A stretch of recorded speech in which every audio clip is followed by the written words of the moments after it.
ચાલો વિદ્યાર્થી મિત્રો, લાસ્ટ વિડિયોની અંદર 14 પ્રકારની બ્રેવાઇસ લેટિસ નો અભ્યાસ આપણે કર્યો. બરાબર. આજે એકમ કોષમાં પરમાણુની ગણતરી. બરાબર. આનો અભ્યાસ માત્ર આજે આપણે કરવાનો છે. એકમ કોષમાં પરમાણુની ગણતરી.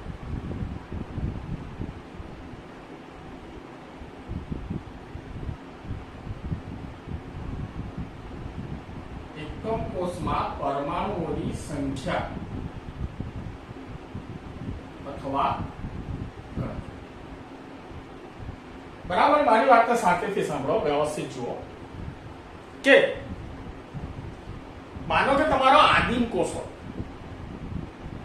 તો તમે 8 ખૂણે 8 ગોઠવો. એ આખા એકમ કોષની અંદર ના આવતા. આખા એકમ કોષમાં ના, એનો અમુક ભાગ જ એકમ કોષમાં, જ્યારે બીજો ભાગ એનો બીજા એકમ કોષોમાં વહેંચાય છે. એનો અમુક ટકા ભાગ જ એક એકમ કોષમાં. તો આખા પરમાણુ કેટલા થાય? ખૂણાનો આખો નથી આવતો, પણ 8 ખૂણાના અમુક ભાગ જ એકમ કોષમાં આવે છે. તો આખા પરમાણુ કેટલા થાય એમ એ ગણતરી, એ સંખ્યા આજે જોવા. નો ડાઉટ કે પ્રિમિટિવ સેલ એટલે કે આદિમ કોષ 8 કણોથી થાય. 8 તો જોઈએ જ, પણ 8 આખા એના હોતા નથી. એ 8 જે ખૂણા પર હોય એ ખૂણાનો અમુક જ ભાગ એક એકમ કોષમાં આવે, બાકીનો આજુબાજુ આગળ પાછળ વગેરેમાં વહેંચાય.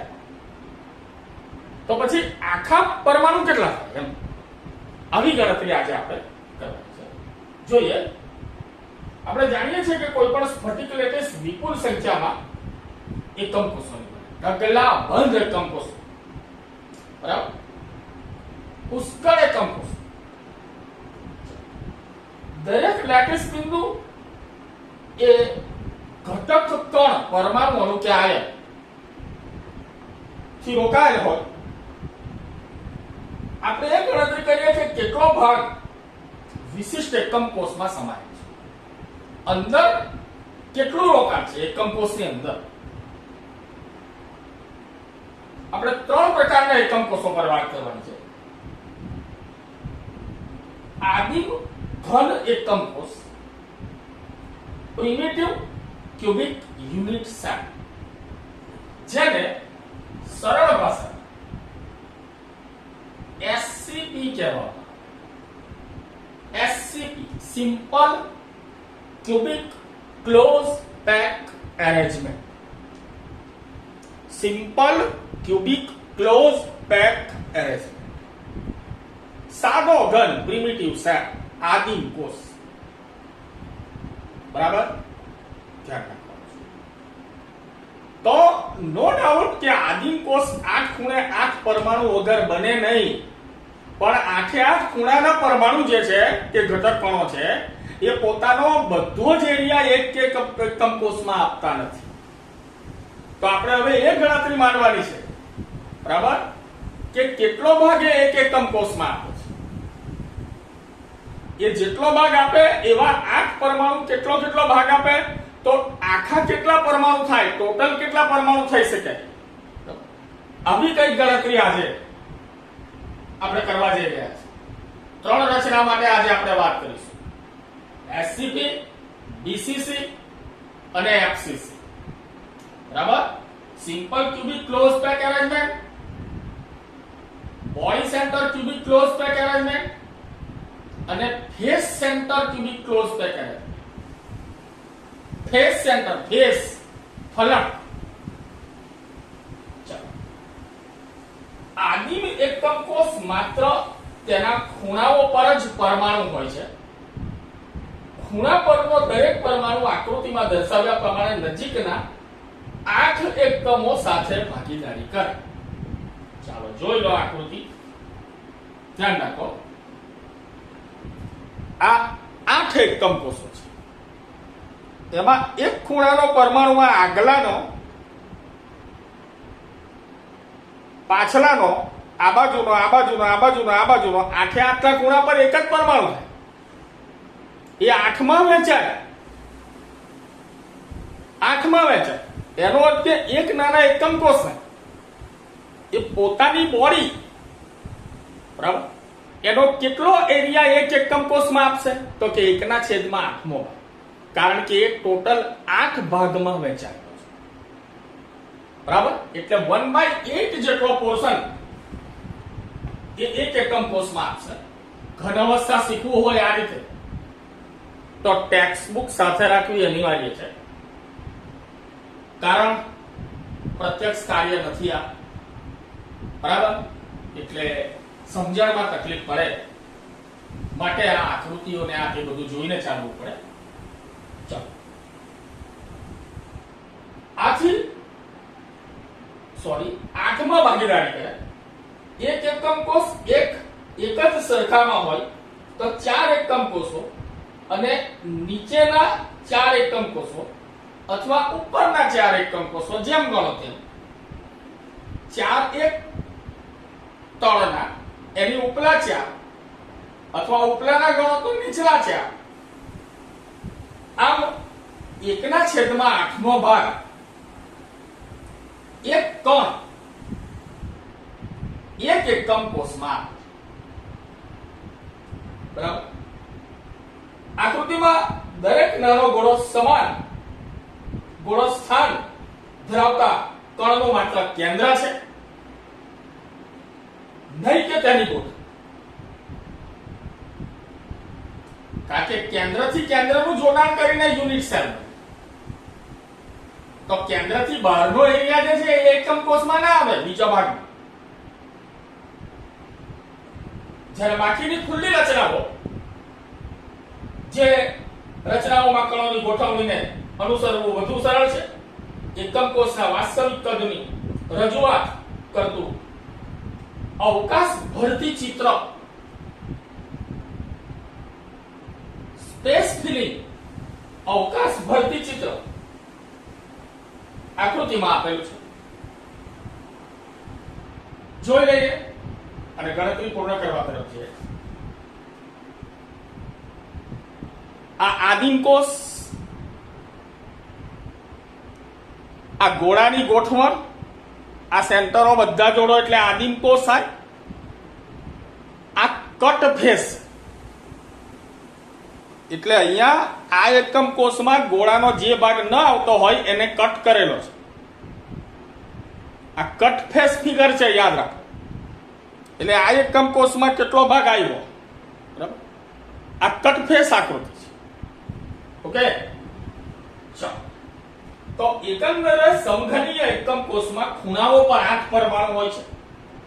દરેક એકમ કોષ પોતાનો 8મો ભાગ, દરેક પરમાણુ પોતાનો 8મો ભાગ એક એકમ કોષમાં આપે છે. માટે 8 × 8 ગુણ્યા 1/8 લેખે, બરાબર, આખા એક પરમાણુ જેટલી જગ્યા એક એકમ કોષમાં રોકાય. એક પરમાણુ જેટલી જગ્યા એક એકમ કોષમાં રોકાય. આખો એક પરમાણુ ના હોય, જોઈએ તો 8 જ, પણ આખે 8 નો 8માં ભાગ લેખે અંદરનું રોકાણ કેટલું થાય? તો કે આખા એક પરમાણુને બરાબર થાય. ખરેખર આખો એક પરમાણુ અંદર ક્યાંય હોતો જ નથી, 8 × 8 જ હોય અને તેનો 1/8મો ભાગ જ, બરાબર, ધ્યાનમાં લેવો. ઓકે, તો આ થઈ SCP, simple cubic close pack arrangement, બરાબર. એમાં ઘટક કણોની ગોઠવણ ની ચર્ચા પૂર્ણ કરી. અને હવે આપણે બીજી વ્યવસ્થા તરફ જઈએ છે, એ છે અંતઃકેન્દ્રિત સમઘનીય એકમ કોષ. થોડું ધ્યાન રાખજો, હવે બધી જે વાત છે ને આપણી એ સમઘનીય એકમ કોષો માટે છે. એટલે A = B = C, ધારની લંબાઈઓ સમાન હોય. અને ખૂણા 90 ના બરાબર એ પ્રકારના એકમ કોષો માટે આપણે વાત કરીએ છીએ એટલે આ કાળજી રાખજો પહેલા તમે બાકીનો અભ્યાસ તમારા સિલેબસમાં નથી ચાલો અંતઃકેન્દ્રિત BCC માં body centre cubic close pack arrangement અથવા base centre cubic close pack body centre અથવા બેઝ સેન્ટર આવું પણ ચાલો તમને એકમ કોષોની આ રચનાની અંદર આટલી તો ખબર છે કે બોડી સેન્ટરમાં 8 ખૂણે 8 આવે અને બરાબર મધ્યની અંદર બરાબર એક એકમ કોષ સોરી એક પરમાણુ હવે જે મધ્યનો એક પરમાણુ હોય એ આખે આખો એનો જ ગણાય એ કોઈની ભાગીદારીમાં ના તમે જે રૂમમાં બેઠા હોય ને તમારે વચ્ચોવચ્ચ જો પિલ્લર બનાવવું હોય બરાબર તો આજુબાજુ કોઈને પૂછવાની જરૂર તમારે નથી પણ જો ખૂણા પર કોઈ કામ કરાવવું હોય તો તમારે 8 લોકોને પૂછવું પડે કારણ કે 8 ના સંપર્કમાં 8 ને અસર થાય પણ આખી બોડીના સેન્ટર રૂમમાં પિલ્લર ઊભું કરવું હોય વચ્ચે બરાબર એમાં કઈ કોઈ જરૂરિયાત નથી એ આખે આખું એનું જ ગણે બરાબર તો આ છે BCC ની ચાલો અંતઃકેન્દ્રિત સમઘનીય BCC એકમ કોષ દરેક ખૂણા પર એક પરમાણુ ધરાવે એ તો છે જ એના વગર તો એકમ કોષ આવે જ નહીં અને એક પરમાણુ તેના અંતઃકેન્દ્ર પર હોય છે બરાબર વચ્ચે મધ્યમાં ખુલ્લી રચના દર્શાવે છે પહેલી આકૃતિ અને આકૃતિ B અહીંયા હું બતાવીશ તમને હમણાં એ અવકાશ ભરતી રચના અને C એ એકમ કોષ કટ ફેસ છે બરાબર આ ત્રણ આકૃતિઓ પર આપણે ફરી નજર કરીશું તમે પણ જોજો આ 8 ખૂણે 8 મધ્યમાં એક આ પૂર્ણ ગોળા 8 ખૂણે 8 બરાબર વચ્ચોવચ એક દેખાય આખે આખો એનો અને આ કટ ફેસ છે ખૂણાના કપાઈ જાય છે અને મધ્યનો આખે આખો એનો ગણાય બરાબર મધ્યનો આખે આખો એનો ઓકે તો હવેની ગણતરી કેવી રીતે તો કે એકમ કોષમાં રહેલા સંપૂર્ણ એકમ કોષમાં રહેલા કુલ પરમાણુની સંખ્યા તો કે 8 ખૂણે 8 છે 8મો ભાગ આપે છે એટલે એ આખો એક પરમાણુ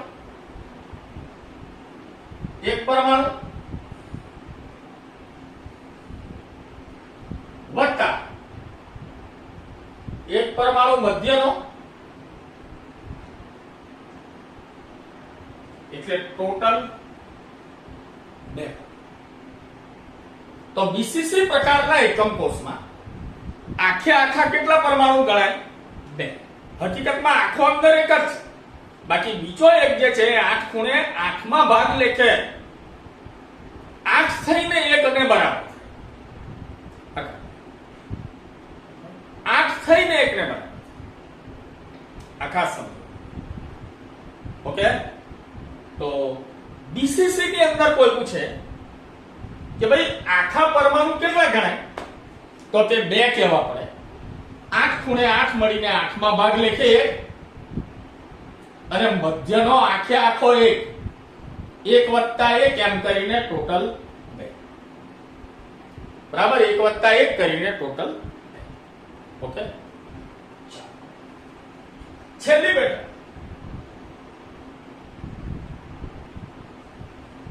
એપ્સિસ face centre cubic close packet फलक केंद्रित घन हरी चर्चा कर रही है आपने અત્યારે a = b = c ને આલ્ફા બીટા ગેમા 90 પ્રમાણે ચાલવાનું છે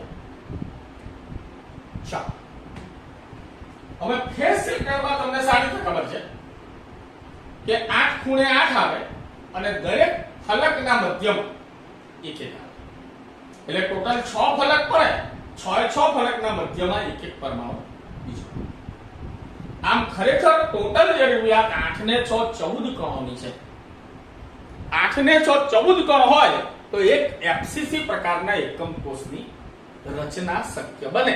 પણ એ 14 જે છે એ પોતાનો આખો ભાગ એક એકમ કોષમાં આપતા નથી.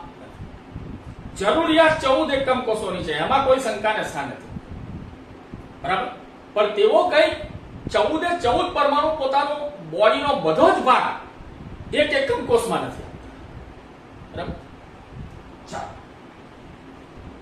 ફલક કેન્દ્રિત સમઘનીય એકમ કોષ શબ્દ વાપરે છે. સમઘનીયમાં ધ્યાન રાખો.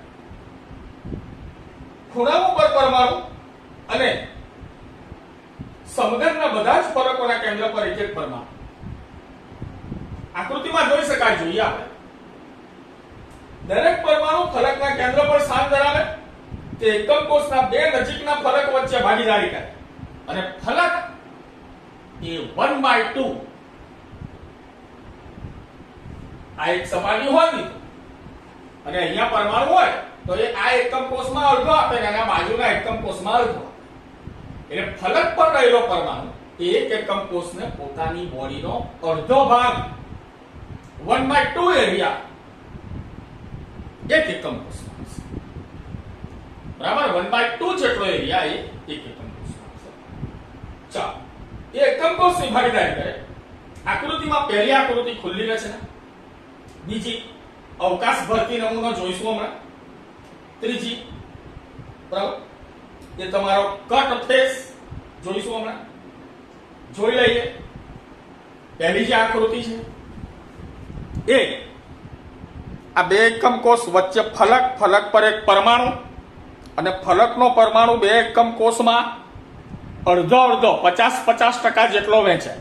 એટલે ફલકનો પરમાણુ એક એકમ કોષ માટે 1/2 જેટલો એરિયા પોતાનો આપે.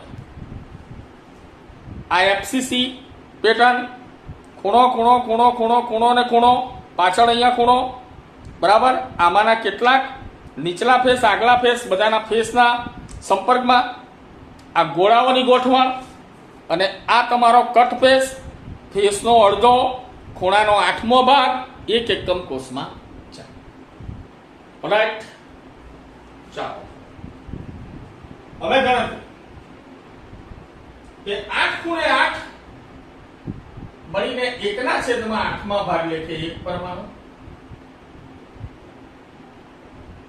6 ફલક પડે, 6 ફલકના મધ્યમાં એક એક છે, તે અડધા ભાગ લેખે 3 પરમાણુ.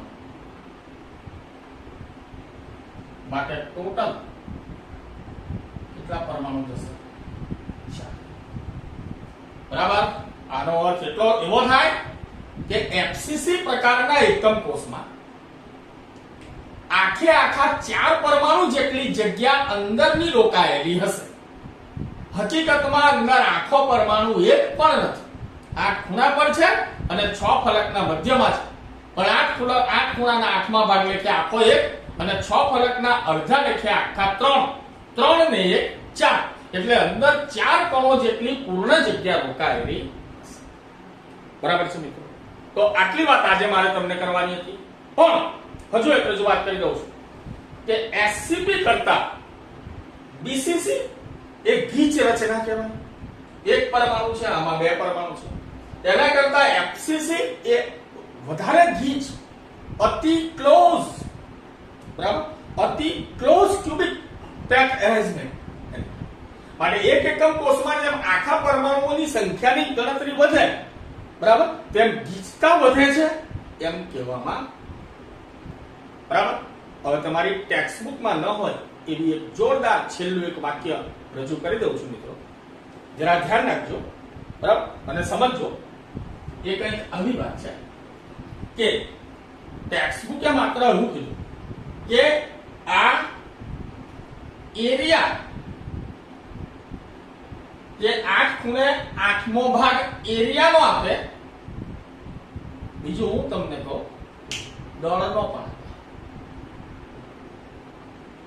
બરાબર, કોઈ ઘટક હોય ચોક્કસ અને એમ કે એસસીપી ના એક પરમાણુ આ ઘટકનું દળ કેટલું, તો એના એક પરમાણુને બરાબર જ થાય, કારણ કે 8 એક એકમ કોષમાં 8મા ભાગ જેટલું જ વજન આપશે. આમાં 2 પરમાણુ જેટલું કુલ વજન થશે એક એકમ કોષ. આમાં 4 પરમાણુ જેટલું 1 એકમ કોષનું કુલ વજન થશે. બરાબર? એટલે ક્ષેત્રફળ સપાટી પણ આપે અને સામે વજન પણ એટલું જ આપે છે. બરાબર? કારણ કે વજન પરથી તમારા જે એક્ઝામો છે મોટી મોટી, બરાબર, તેમાં મોટા ક્વેશ્ચનો થતા હોય છે. બરાબર? તો આટલું આજે ક્લિયર કરો. બરાબર? પછીની વાત આપણે